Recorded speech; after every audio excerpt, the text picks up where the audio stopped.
আসসালামু আলাইকুম। আমি Al Mamun. News today BD channel থেকে আপনাকে স্বাগত। শুরুতেই হেডিং এ যেমন দেখেছেন, এসএসসি পরীক্ষার ফর্ম পূরণ শুরু হচ্ছে 1 ডিসেম্বর থেকে। তো আসলে কি কি ফর্ম পূরণের জন্য আপনাদের কি কি কাগজপত্র লাগবে এবং কি কি তথ্য লাগবে এবং কত টাকা লাগবে, এই বিষয়টা আমি আপডেটটা নিয়ে আসছি। তো যেটা জানানো হচ্ছে যে ঢাকা মাধ্যমিক ও উচ্চ শিক্ষা বোর্ড এর অধীনে বিদ্যালয়গুলোতে 2025 সালের এসএসসি পরীক্ষার ফর্ম পূরণ শুরু হবে আগামী 1 ডিসেম্বর, অর্থাৎ 1 ডিসেম্বর। ডিসেম্বরের 1 তারিখ থেকে শুরু হবে। বিলম্ব ফি ছাড়া ফর্ম পূরণ করা যাবে 9 ডিসেম্বর পর্যন্ত। 1 তারিখ থেকে 9 তারিখের ভিতরে ফর্ম পূরণ করতে হবে। বিজ্ঞান বিভাগের শিক্ষার্থী নিয়মিত যারা, তাদের জন্য ফর্ম পূরণের ফি হচ্ছে 2240 টাকা। ব্যবসা শিক্ষা ও মানবিক বিভাগের শিক্ষার্থীদের জন্য নিয়মিত ফি হচ্ছে 2120 টাকা।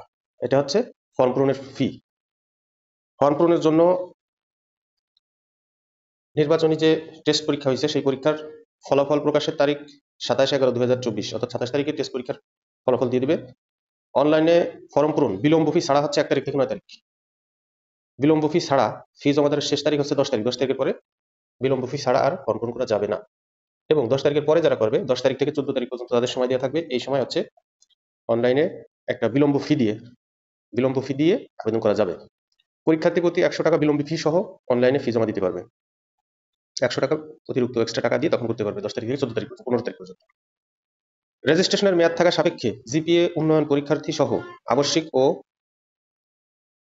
নির্বাচনী বিষয়ে 1 থেকে 4 বিষয়ে 2024 সালে অকৃতকার্য পরীক্ষার্থীরা 2025 সালের পরীক্ষায় অকৃতকার্য বিষয়ে অংশগ্রহণের জন্য নিজ প্রতিষ্ঠানের আবেদন করার শেষ তারিখ 21/1/2024 থেকে শুরু হবে। পরীক্ষার মাধ্যম বাংলা এবং ইংরেজি দুটোই করা যাবে। পরীক্ষার্থীদের বেতন ও সেশন চার্জ 31 ডিসেম্বর পর্যন্ত পরিশোধ করা যাবে। কোনো পরীক্ষার্থী নবম ও দশম শ্রেণীর মোট 24 মাসের বেশি বেতন ও সেশন চার্জ নেওয়া যাবে না। নিয়মিত পরীক্ষার্থী যারা ছিল, এদের জন্য 2023-24 সালের রেজিস্ট্রেশনধারী 2025 সালের মাধ্যমিক স্কুল সার্টিফিকেট ও এসএসসি পরীক্ষায় নিয়মিত পরীক্ষার্থী হিসেবে গ্রহণ করা হবে।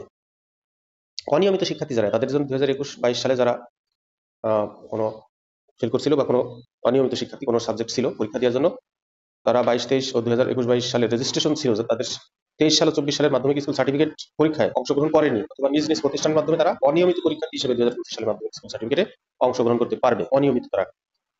সেক্ষেত্রে 2024 সালের এসএসসি পরীক্ষায় সব বিষয়ে অংশগ্রহণকারী পরীক্ষার্থীদের মধ্যে চতুর্থ বিষয় বাদে, ফোর্থ সাবজেক্ট বাদে 1 থেকে 4 বিষয়ে অকৃতকার্য পরীক্ষার্থীরা রেজিস্ট্রেশনের মেয়াদ থাকলে অনিয়মিত পরীক্ষার্থী হিসেবে 2025 সালে এসএসসি পরীক্ষায় অকৃতকার্য বিষয়ে অংশগ্রহণ করতে পারবে। তারা ইচ্ছা করলে অন্য সব বিষয় পরীক্ষা অংশগ্রহণ করতে পারবে। ইচ্ছা করলে যেগুলো পাশ করছিল সেগুলো করতে পারবে, আর যেগুলো অকৃতকার্য সেগুলো করতে পারবে। 23 সালের এসএসসি পরীক্ষার্থী চতুর্থ বিষয় সহ 1 থেকে 3 বিষয় অকৃতকার্য পরীক্ষার্থীদের মতো 24 সালে পরীক্ষায় অংশগ্রহণ করেনি অথবা অংশগ্রহণ করে পুনরায় এক বা একাধিক বিষয় অকৃতকার্য হয়েছে, রেজিস্ট্রেশনের মেয়াদ থাকলে তারা নিয়মিত পরীক্ষার্থী হিসেবে 25 সালে পরীক্ষার আগে অকৃতকার্য বিষয় অথবা সব বিষয়ে অংশগ্রহণ করতে পারবে। আংশিক বিষয়ে অংশগ্রহণের ইচ্ছুক পরীক্ষার্থীরা চতুর্থ বিষয়ে পরীক্ষা দিতে পারবে না। তো ঠিক আছে, ভালো থাকবেন।